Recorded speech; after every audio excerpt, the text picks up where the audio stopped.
Oi, bom dia, tudo bem? Hoje a gente vai dar seguimento ao nosso capítulo de Esther 2. E o capítulo de hoje fala, sobre como Esther chegou a ser rainha. Como a gente mencionou no vídeo anterior, Assuero, depois de toda aquela presepada, depois de toda a bebedeira, depois de todo o desejo de se fazer a sua vontade própria, ele sente saudade de Vashti. Ele lembra de Vashti e tem o desejo de chamar ela de volta. Só que ele tinha feito um decreto. E um decreto de um rei não pode ser revogado, não pode ser alterado, não dava para dar um jeitinho brasileiro no decreto de Assuero. Então, do mesmo jeito que ele pediu um conselho para poder tomar a decisão do exílio de Vashti, ele fez agora um novo conselho, pegou um novo conselho. E o conselho foi: separe jovens virgens e mandem trazer ao palácio para que o rei escolha. Tem até um pastor que brinca que diz que o primeiro concurso de beleza foi do rei Assuero. E foi exatamente isso. Ele mandou escolher as jovens mais bonitas, mais espertas e virgens e trazer para o palácio, para que ele pudesse escolher, então, a nova rainha. E dito e feito. Foi-se escolhendo moças e trazendo para o palácio para ficar a cuidado de Hegai. Hegai é um dos eunucos do rei, que foi mencionado também no primeiro capítulo. E é muito importante aqui que a gente tenha ciência de que o eunuco ele foi preparado, separado, para saber sobre as vontades, os desejos, o que gosta, tudo isso ele sabia sobre o rei. E naquele momento ele foi separado para cuidar das moças que chegavam. Partes acho que mais me impressionaram não foi só falar em si da beleza de Esther. É muito importante de se imaginar que ela fosse uma jovem bonita, uma vez que ela foi selecionada para ir para o palácio.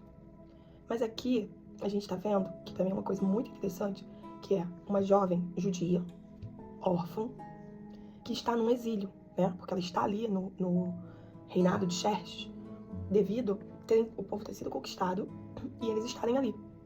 Então, ou seja, ela tem grandes motivos para estar revoltada, para estar chateada, para estar decepcionada. Para você ler o capítulo, outros e ouvir reclamações. E Esther não é um livro desse. Você não escuta, você não lê Esther reclamando. Você não vê Esther murmurando. Esther, para mim, ler aqui esse capítulo me fez ver que Esther estava muito bem instruída sobre quem ela era. Ela estava muito bem instruída sobre o Deus que ela servia e de que tudo estava debaixo da permissão de Deus. Porque quem não seria a pessoa que não ficaria indignada, que não ficaria revoltada, que não pensaria assim: poxa, mas Deus me abandonou, agora que as coisas estão caminhando, que eu vivo bem com Mordecai, que a gente está se acostumando com a vida aqui, eu vou ser convocada para ir para casa do rei. E se o rei não me escolher, eu ainda vou ficar morando aqui e não posso nem ir embora. Vou ficar aqui, presa aqui. Só que você não vê esse tipo de atitude em Esther.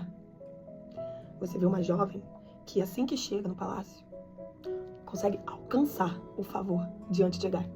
Eu acho isso muito bonito, porque eu tô com duas versões aqui da Bíblia, e é exatamente para isso. Uma delas diz assim, que a moça lhe pareceu formosa e alcançou o favor diante dele, isso diante de Hegai. E aí essa outra versão aqui, diz que Hegai gostou dela, e ela conquistou a simpatia dele. O que eu vejo? Hegai estava ali para ver quem poderia ser rainha. Hegai não viu só a beleza de Esther, ele viu potencial. Ele olhou para Esther e viu potencial para ser a rainha que eles precisavam. Para ser a rainha que Xerxes precisava ter ao lado. Porque a ideia é que Hegai soubesse, já que ele trabalhava ali para o rei, diretamente com o rei, soubesse do que o rei gosta. A ideia é que ele soubesse do que o rei gosta, do que o rei quer. Então quando ele olha para Esther, eu não acredito que ele tenha olhado para Esther e visto só a beleza exterior, mas sim a beleza interior, que vem dessa beleza que não reclama, que vem dessa beleza que sabe que se chama Hadassah, mas que vai se apresentar como Esther e que vai ser obediente e fazer o que Mordecai instruiu, que é não falar para ninguém a sua origem. E ela não está dizendo aqui a sua origem, não porque ela não acredita, não porque ela não confia. No próprio capítulo diz que mesmo sem aí Mordecai está lá, Esther continuava fazendo o que Mordecai havia ensinado. A gente vê que Mordecai deu uma ótima educação a Esther. E principalmente aquilo que eu falei, Esther sabia quem era. Será que eu e você estamos cientes de quem somos? Das mulheres de Deus que nós somos? Será que as pessoas têm visto, olhado para mim e para você, e têm visto ali e pensado: pô, ali vai uma mulher de Deus? Ou elas têm pensado que ali vai uma mulher que só reclama, que só conta testemunho, como a gente diz, que é uma mulher que tá amargurada? Será que a gente sabe quem a gente é? Será que a gente está sendo reconhecida só pelo nosso rosto, só pela nossa formosura exterior? Ou a gente está sendo reconhecida pela nossa formosura interior? Será que a gente está transmitindo paz para quem a gente vê? Porque durante todo o capítulo você vai vendo que por onde Esther passava, Esther conquistava a simpatia dos outros.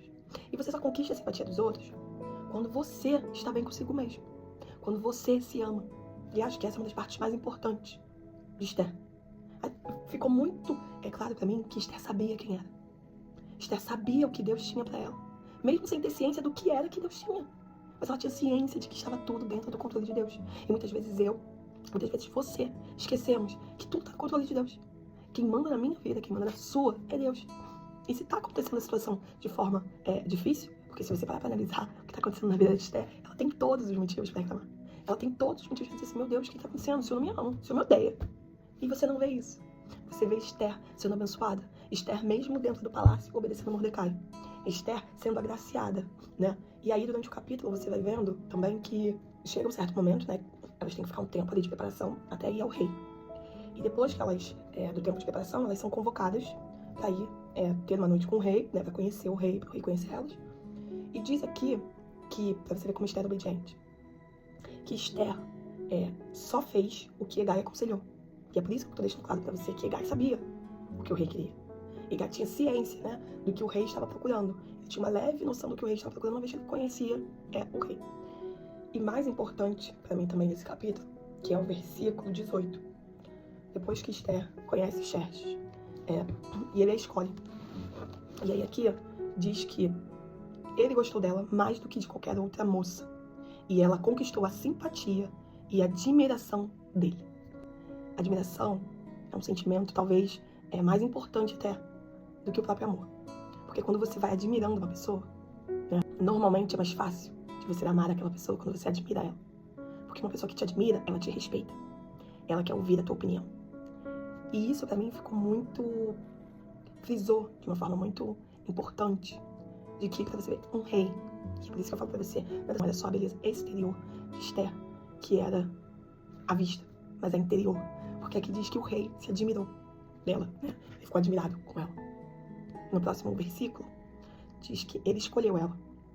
E a parte mais importante pra mim desse capítulo é: então o rei deu um grande banquete a todos os seus oficiais e servidores. Era o banquete de Esther. Concedeu alívio às províncias e distribuiu os presentes conforme a sua generosidade. Nessa outra versão aqui, diz que ele deu esse dia como um feriado e que distribuiu presentes que só um rei poderia distribuir. Esse versículo claramente diz pra mim sobre o capítulo anterior, onde ele fez algo só pela própria vontade e pelo próprio desejo. E aqui você vê que Esther foi uma pessoa que influenciou tanto Xerxes, que o banquete que ele deu pra ela, o banquete de Esther, não foi um banquete pro seu próprio ego, mas foi um banquete pro outro, pro próximo. Houve feriado, houve presente. Então será que eu estou sendo uma mulher que pode ser admirada? Será que eu estou sendo uma mulher que posso estar sendo vista como um exemplo? Acho que essa é a parte mais importante desse capítulo. Você é uma mulher? Você está se comportando como uma mulher de Deus? Ou você está deixando as circunstâncias moldarem você? Você está permitindo que as circunstâncias te enganem ou te paralisem? Ou você, por onde passa, tem sido reconhecida como uma mulher forte, resiliente e principalmente uma mulher de fé, uma mulher de oração, uma mulher de Deus, uma mulher que tem sempre uma palavra abençoadora, que está sempre sorrindo independente da situação? É muito importante que eu e você temos essa visão hoje. Esses 30 dias é exatamente para isso, para que a gente crie intimidade e que a gente forge o nosso caráter, forge a nossa personalidade, para que a gente seja tudo aquilo que Deus quer pra gente. Hoje eu te desejo, eu te libero sobre ti e sobre mim, que a gente tenha a resiliência de Esther, que a gente tenha a esperança e principalmente que a gente não esqueça quem a gente é.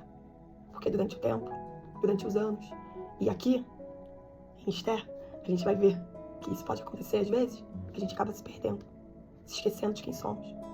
Valorizamos os outros, cuidamos, né, que acaba sendo o nosso papel, cuida da casa, cuida do marido, e acaba que a gente não cuida do mais importante, que somos nós também, que é a nossa intimidade com Deus. Às vezes até a gente não tá se cuidando nem do físico, né, não tá nem, não dá tempo de ir no cabeleireiro, não dá tempo de fazer uma unha, e é muito importante que você se cuide, tanto por fora quanto por dentro. Não adianta a gente pintar só, eu estar aqui bem apresentada, se por dentro eu estiver morta. Então que hoje Deus libere vida sobre você, que Deus libere coisas grandes sobre a sua vida e que você possa ver a boa e agradável vontade de Deus sobre você, mesmo quando você não entende. Porque viver com Deus não é entender, é obedecer. Tenha um bom dia.